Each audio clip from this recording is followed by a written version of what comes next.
सारे दर्शकों ने राम राम। में मंजीत कोथ है। आज पहुंचे हैं डाटा गांव में और डाटा हिसार जिले का गांव है।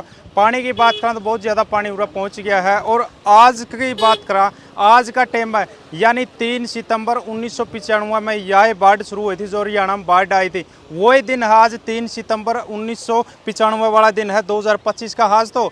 लेकिन 1995 में जो बाढ़ आई थी बुरे हालात हो गए थे। लेकिन उसी प्रकार पंजाब, जम्मू कश्मीर, हिमाचल बहुत जगह बाढ़ आ रही है तो बहुत बुरे हालात हो रहे हैं। लेकिन उसी तरह अगर देखा जाए तो हरियाणा में भी यह शुरुआत है, क्योंकि हरियाणा में भी बाढ़ के जैसे हालात बन रहे, क्योंकि बहुत से गांव डूब लिए, बहुत से घर डूब लिए है। और जो शासन प्रशासन की गाड़ी है, एसडीएम साहब है राजेश कोथ जी, वो भी घूमने लग रहे हैं लगातार, जो देखने लग रहे हैं कि किस जगह कितना पानी, किस जगह नुकसान है। तो ये ताऊ हो रहा है, इनसे बात करें किस जगह किस तरह नुकसान है, क्योंकि बहुत सी जगह देखा गया जो रजवाए हैं वो भी टूटे हैं। ताऊ राम राम है। राम राम भाई। कितना पानी हो गया गांव की अगर बात करा तो? भाई ये पानी अपना जो ब्याणा खेड़ा साइड से आ रहा है, हाँ, ये अपना लगभग मान ले 5-4 किलोमीटर मान के चलो। ब्याणा खेड़ा गांव 5 किलोमीटर। अच्छा। 5 किलोमीटर से हमारे खेतों में पानी घुसते हुए, हाँ। और यहाँ से पानी होते हुए और इधर से होके हाँ। और उस तरफ राना वाला जोड़ है, हाँ। उधर पहुंचा हुआ है पानी। हाँ। और राना वाला जोड़ से मसूदपुर की तरफ पानी चल दिया है। हाँ।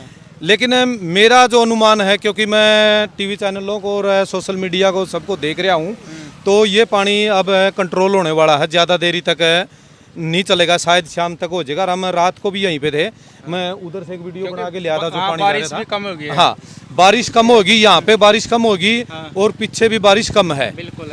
अगर नदियाँ और ज़्यादा उफान पे नहीं जाते, उत्तराखंड वगैरह वगैरह में मान लो ज़्यादा बारिश ना होती है, तो अब जो जितनी हालत बने हुए हैं इससे शायद बदतर ना बने, काम चल जाए। बिल्कुल। जो यू पानी आ रहा है नहीं, यू ब्याणा खेड़ा था आया है, ब्याणा खेड़ा था वो कोई ऊपर को ब्याणा खेड़े से आया है यू। और इधर से देखो, मैं ये बताऊं, ये सारा पानी यहीं नहीं चल रहा। आप ही सोचो, पीछे जो हमारे खेतों की नालियां होती है ना, रजबाए से जो नालियां आती है खेतों में जो पानी लगाते हैं, उन नालियों से होके उधर खेतों में पानी भी गया हुआ है। तो इस प्रकार से जा रहा है। आपने 1995 की बाढ़ देखी होगी। बिल्कुल। 1995 की बाढ़ देखी थी। देखो 1995 की बाढ़ की जो जानकारी मिली थी, वो बाढ़ इस प्रकार है, हमारे गांव में तो वैसे जोड़ में पीने का पानी भी नहीं था। जो आखिरी 4 सितंबर को बारिश हुई थी, उसी समय हमारे जोड़ों में पानी की पूर्ति हुई थी। और अभी भी कुछ दिन पहले हमने अपने जोड़ में पानी डाल लिया है। हमारे गांव के उस तरफ काफ़ी धरती हमारी खराब हो चुकी है, कई सालों से, वो 3-4 साल से चौवा ऊपर आया हुआ है। तो अब हमारा चौवा ऊपर आ गया है। अब चौवा भी हमारा उबाल मार रहा है बार पानी का। अच्छा। हाँ, ऊपर आ गया। हाँ। और जो पानी नहीं ताऊ जी, ये पानी मतलब गांव का ऊपर है, गांव में तो नहीं घुसे। नहीं, गांव में ऐसे देखो, जो हमारे पुराने गांव होते थे ना, वो होते थे ऊंची बस्ती पे, और जो बाहर बस्तियां थी वो नीचे में थी। अब जो हमारी बाहर की बस्तियां ना, पुरानी बस्तियां तो खाली होगी, वहां पर तो गोबर की माइंदे पड़ रही है। पहले तो गोबर की माइंदे गांव के बाहर पड़ती थी। अब हमारी जो पुरानी बस्ती है उसमें तो गोबर की माइंदे हैं, और नई बस्तियों में लोग शिफ्ट हो गए हैं। अब नई बस्तियों में पानी घुसा हुआ है, और हमने ट्रैक्टर लगा के, कुछ घरों में पानी घुस गया था, उनके दाने भी उठाए हैं, डांगर पशु भी खोले हैं, तो वो हमने उठा के तो उनको मतलब प्रबंध कर दिया और पानी को निकाल दिया गाँव से। ट्रैक्टर लगा के अपने, अगर वो प्रशासन से कुछ मदद मिलेगी तो ठीक है, नहीं वो जेब से लगे। ई एसडीएम साहब आ रहे, 3-4 गाड़ी प्रशासन की घूमने लाएगी, फिर लाएगी। ई एसडीएम साहब पूरा खड़े थे। एक मिनट भाई साहब, तो क्या कहा एसडीएम साहब ने? कोई राहत सामग्री, कोई अगर कोई दिक्कत बना है तो कुछ भरोसा देंगे जी। उसमें नू है। देखो अभी तक वो बात नहीं है। राहत सामग्री का वगैरह तो हमारा काम चल जाए, क्योंकि हमारे घर बचे हुए हैं, घरों में अनाज है, किसान है, साल भर का अनाज रखते कुछ तैयारियां पहला करनी पड़ा है, नाव की तैयारी हो गया, कुछ और हो गया, मतलब अगर कोई फंसा है तो उसका रेस्क्यू करने खातर या किश्ती में निकालने के लिए कुछ ऐसा प्रबंध किया गया? अभी तक ऐसा प्रबंध नहीं है। लेकिन फिलहाल इतनी वो भी नहीं है, मान लो जैसे सड़क है, सड़क पे पानी नहीं है, या कोई थोड़ा बहुत बीच में कहीं ऊंचा है उस पे पानी नहीं है, तो खेतों की जमीन जलमग्न है और बारिश चल रही थी, तो हमारा कोई ऐसा भी नहीं हुआ कि चलो खेतों में लोग फंस गए। झूठी खबर मैं नहीं फैलाऊंगा, लेकिन मैं सुझाव देना चाहता हूँ। आपकी वीडियो लंबी बन जाएगी, क्योंकि ये बातें सभी बोल रहे हैं, तो कुछ सुझाव देना चाहूँ आपके दर्शकों तक वो बात पहुँचे। दोनों भाई, हाँ, तो सुझाव ये है भाई, देखो जो मेरा ज्ञान है उसके आधार पे सुझाव दूंगा, मैं उसका दावा नहीं करूंगा, लेकिन मेरे को लगता है कि मैं अपने ज्ञान के अनुसार जो बोल रहा हूँ वो 99% सही है बात है। एक तो इस पानी को मान लो आज हम कंट्रोल करा, आज तो इतना कंट्रोल कर सका कि पानी में न गांव में घुसने तो रोक दिया और बाहर को रास्ता दे दिया जो नीची साइड है। बिल्कुल है। लेकिन इसके भविष्य के प्लानिंग भी है, सरकार को भी पता है उन चीजों का, लेकिन सरकार उन पे काम नहीं करेगी। अच्छा। क्योंकि कौन करे? अफसरशाही सरकार हर कोई लूटने में लगा हुआ है और ये पूंजीपतियों की कमेटी बन रही। बीच में ना बोला एक बार, तो मैं सिलसिले वाइज बात बताऊंगा।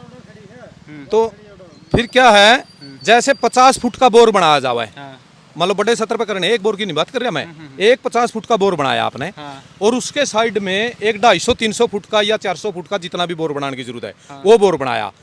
जब बारिश का समय नहीं, उस 50 फुट वाले बोर से 250, 300, 400 फुट का जो बोर बनाया है, 10 इंची बनाओ मान लो आप, उसमें पानी डाल लो तो आपका चोवा नीचे चला जाओगा। अब जैसे मेरे गांव का चोवा उस साइड में 2 फुट पे 3 फुट पे रहता है, इधर ये साइड भी या इस साइड तक मान के चलो आप, काफी गांव की भूमि आ गई। मकान बनाने में दिक्कत होती है उसमें तो। मकान बैठे अभी एक मकान बैठ गया, तो उसमें क्या है चलो देखो यार, बीच में ना बोलो, बात का फ्लो टूट जे है। तो वो क्या बोल रहा था, हाँ, उस कुएं तक पानी पहुंच गया है। तो 2 फुट पर चोवा, जैसे मैं अपने काम की बात करूं, अगर यहाँ पर है, या तो देखो गांव के लोग इतनी समझदार हो, उन बातों को मान ले, इनके तुरंत को फायदा दिक्कत लोगों ने कि भाई हम इस प्रकार का बोरा का निर्माण करांगे, गांव भी अपने सतर पर कर सका है। या फिर सरकार को चाहिए, क्योंकि सरकार किस लिए है, सरकार जनता के हितों को सुरक्षित करने के लिए है, जनता का ख्याल रखने के लिए है। तो सरकार को इस प्रकार के बोर बनाने चाहिए। 50 फुट वाले बोर से पानी निकाल लिया जाएगा और 250 फुट वाले बोर में रखा जाएगा। तो वो पानी जब भविष्य में मान लो अकाल की स्थिति होगी या आपको वैसे भी पानी की जरूरत होगी, वहां से आप पानी निकाल के उसको यूज कर सकते हो।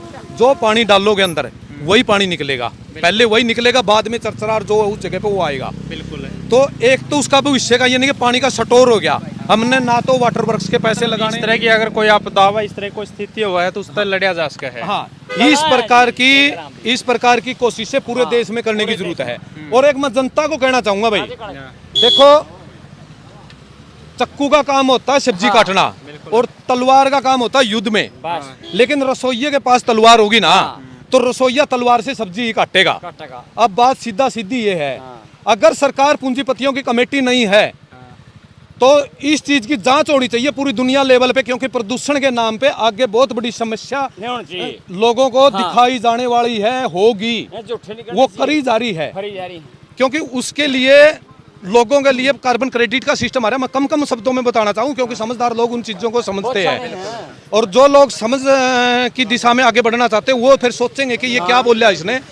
वे लोग 100 में से 1 ही हो सकते हैं। ये क्या कर रहे हैं, आने वाले समय में प्रदूषण के नाम पे बड़ी बड़ी वन भूमियां बनाने की तैयारी में है और 15 मिनट के सिटी बनाने की कोशिश है। अब जैसे अग्रोवा के पास बोला गया कि 5 लाख एकड़ लेंगे, 5 लाख एकड़ लेंगे तो 5 लाख एकड़ जमीन में कितने लोग आएंगे? लोग ऐसे जमीन देने वाले नहीं है। जब आखिरी समय आएगा ना, जो लोगों से जमीन लेनी है प्रदूषण का, भाई प्रदूषण बहुत ज्यादा हो गया, ये भूमि आप सरकार को दो और आप इस सिटी में चलो, वहाँ पे बढ़िया स्कूल होंगे, बढ़िया सुविधाएं होंगी। तो लोग उन सुविधाओं को देखकर, जो ना समझ लोग हैं, तुरंत का पैसे का लालच करने वाले लोग हैं, वो उन सिटियों में चले जाएंगे और उनको जो पौधे लगेंगे ना, उसमें वन लगेगा, उसमें उनको प्रति पौधा, इसको बोलते हैं कार्बन क्रेडिट। अगर, क्योंकि मैं ज्यादा पढ़ा लिखा नहीं हूँ, मैं किसी चीज का दावा नहीं करूंगा, जो मोटा मोटी मेरा ज्ञान है वही मैं बता रहा हूँ आपको, कुछ थोड़ा बहुत कम ज्यादा भी हो सकता है। तो उसमें प्रति पौधा बोल दिया कि आपको 200 रुपये मिलेंगे, तो वो 200 रुपये के हिसाब से उनको मिलते रहेंगे। लेकिन जब तक पूंजीवाद के कंट्रोल में पूरी दुनिया नहीं आती या आपका देश पूरा कंट्रोल में नहीं आता, वो अपना असली रंग नहीं दिखाएंगे। अब जो रंग दिखा रहे वो हमारे जैसे लोग जानते हैं उनका रंग, लेकिन आम जनता नहीं जानती। तो क्या लगा है, जैसे प्रशासनिक गाड़ियाँ घूम रही हैं, लगातार घूमने लग रहे हैं, कि किस तरह बाढ़ से मतलब बचाव होगा, किस तरह पानी रोक के जाओगे, किस तरह पानी पे आप फिर देखो, फिर बहुत छोटा मुद्दा पे फिर आगे, मैं वो मुद्दा है बड़ा लेवल का जो आपने बताया, लेकिन ये फिलहाल का जो आपका तालाब है ये भर गए हैं, इसके बाद पानी ये भाई, अगर सरकार की नीति सही है, इस साल तो जो हो रहा है, इसको जितना ठीक किया जा सकता है समाज के द्वारा और सरकार के द्वारा लागू किया जा सकता है। लेकिन शेर से ये इच्छा रखना कि शेर मेरा शिकार ना करे, लोगों को कहना चाहूँ ये बेवकूफी है। आप अपने प्रबंध खुद कर लो और सरकार से मांग रखना शुरू करो और एक जो ये जाति का जहर घोड़ा जा रहा है ना, उसमें एक बात बताऊं मैं, अदर कास्ट मेरा ध्यान से सुन लेना भाई। जब किसानों की भूमि उनको लालच दे के ली जाएगी, उनको 50 साल 40 साल वो सुविधाएं दी जाएंगी, उसके बाद किसानों का अस्तित्व, मध्यम वर्ग का अस्तित्व, डॉक्टर मास्टरों का अस्तित्व, AI की टेक्नोलॉजी आ रही है, रोबोट आ रहे हैं, उनका सबका अस्तित्व खतरा में है। लेकिन अदर कास्ट जिन भाइयों के पास जमीन नहीं है, आप जाति के जार में, जाट जाति को भी कहना चाहूँ, आप इस कुछ करने के स्थिति में, हरियाणा में आप भी जाति के जार में मत फंसना, और अदर कास्टों को भी जाति के जार में मत फंसना। कांग्रेस हो, केजरीवाल हो, ये कम्युनिस्ट पार्टियां हो, क्योंकि हमने सबने देखा है पीछे वैक्सीन पे के नाम पर जो लगाई गई ट्रायल की वैक्सीन थी, और वो बड़े जोरों से लगाई गई। ट्रायल की चीज कभी भी, चाहे ट्रायल की गाड़ी हो, उसमें पूरे परिवार को बैठ के सफर नहीं करना चाहिए। ट्रायल की कोई भी चीज आती है, उस चीज को इस प्रकार से समाज पे लागू नहीं करना चाहिए। तो केवल अपने पूंजीपति मित्रों का मुनाफा करने के लिए ये काम चल रहे हैं। अभी अंबानी को भी वन तारा अगर रिसर्च कर लेना, नहीं, अंबानी को अभी वन तारा के नाम पे एक अथनी भी दी गई है, बड़ी जमीन दी गई है। पीछे कोर्ट का मैं नाम भूल गया, 1 रुपए से 32 रुपए में जमीन दी गई है। आप जनता का किसी को कोई ख्याल नहीं है, चाहे वो कोई अदर कास्ट का हो, चाहे किसान का हो। देखो हमारी जो सरकारें हैं, जाति पे मत समझना भाई, एक ब्राह्मणवादी सोच चल रही है। रुक मिंदर, ब्राह्मणवादी जो सोच है वो बड़ी खतरनाक है। उन ब्राह्मणवादी सोचों का कांग्रेस के ऊपर भी कंट्रोल रहा है, केजरीवाल पार्टी के ऊपर भी कंट्रोल है, क्योंकि केजरीवाल भी किसी बनिए को अपना वो बना रहा है। मतलब कहने का आपका तात्पर्य ये है कि सारी जातियां मिलजुल कर एक रहो। हाँ, सारी जातियां मिलजुल के रहो। ये पार्टियां आपकी नहीं हैं, इन पार्टियों से सवाल करो, इनसे सवाल करोगे तब ये सोचेंगे। बच्चा रोता है तब माँ चुच्ची देती है बच्चे को, नहीं तो बच्चे को माँ भी चुच्ची नहीं देती। आपकी वीडियो ज्यादा लंबी हो जाएगी, बताने के लिए बहुत कुछ है। चलो जी, धन्यवाद आपका, बहुत बहुत धन्यवाद। बताऊं भाषा अपना तो डाटा गांव में, हाँ भाई, और ताऊ ने बता कि किस तरह पानी कड़त आ रहा है, हर के मतलब SDM साहब पूरा कह के गए हैं। तो साथियों, आपने इस वीडियो को ज़्यादा से ज़्यादा शेयर करना रही हो। पानी आपने दिखने लग रहा है भाई, कितना पानी देखो लगातार चलने लग रहा है। इस वीडियो को आपने ज़्यादा से ज़्यादा शेयर करना है।